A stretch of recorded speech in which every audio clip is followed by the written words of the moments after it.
Welcome back to Mass Appeal. We're back with Dr. Katie Spalding from the Dakin Humane Society. We're going to answer your pet questions, and we have one right off the top. It's Peggy. Peggy, how you doing? I'm doing fine. How are you doing? Great, thanks. I'm hanging out with Max and Dr. Spalding. So what's your question? My question is, when I take my dog to the vet, I'm wondering if he could pick up fleas in the waiting room from other dogs. You think it's possible? I guess it's possible if they are in close enough contact with your dog in the waiting room. They can jump from animal to animal, and they're pretty good jumpers. So if it was a crowded waiting room and they were pretty close together, it's possible. But it's still important. It usually is. Yeah, but it's important to bring your dog there anyway. It's kind of a chance you have to take, right? It is, and with the fleas in the environment anyways, there's a good chance that they'd get picked up somewhere else anyway. So using monthly flea preventative is always a good idea. So if you do that, I think you'll be covered, Peggy. Pardon? I said if you just put the tick preventative medicine on your dogs, you might be set no matter what waiting room you go into. I put it on every month. Good for you. Well, thank you so much for your call. All right, thank you. Now, Dr. Spalding, our next question is from Facebook. It's from Sam, and he says, what's better for cats, wet food or dry food? So that's kind of a question that many people have different opinions about. It depends to some degree on what kind of medical conditions are going on with the cat. If there are any medical conditions, there are specific diets for those conditions. But in general, usually people will recommend canned food for cats, although there has been some link to hyperthyroidism with pop-top cans.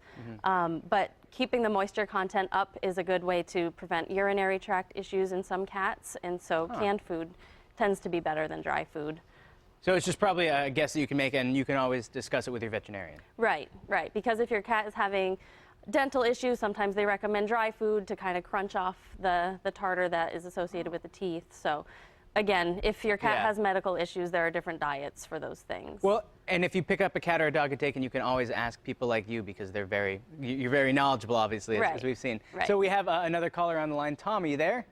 Good morning. Paul. How are you? How you doing? Good. I'm recuperating in the hospital for my little wrist surgery real quick, watching your show. Oh, I hope you feel better. I'm great. Hey, I got two questions. One is, my cat was showing symptomology of tapeworms, and as I booked the appointment, the secretion stopped, and all the symptomology disappeared. Is it possible that that was passed in a fecal cycle? Tapeworms, you said? Yeah. If you were seeing tapeworm segments and you're not seeing them now, that doesn't necessarily mean that she does not have tapeworms anymore. I would still get her treated for that. And tapeworms usually are associated with fleas, so make sure that you also treat for fleas as well.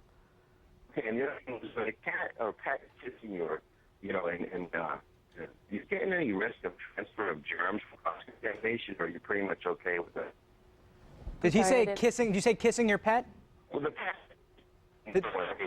bites on my lip or nose to wake me up. Is there any contamination cross-fer? Okay, so basically, can germs transfer from humans to pets and vice versa? There are specific things that can. Tapeworms can affect people. So if your animal has tapeworms, I would get them treated. Don't hug them too tight if they have tapeworms. Okay, I'll do that. And Seth, I have a Christmas present that you were talking about stress. I realized that stress is the interest we pay when we borrow others people's problems. I like that. Thank you very much. I hope you feel better. I hope your wrist gets a little healed up. Thank you. And we will be back in a little bit later to answer even more of your pet questions.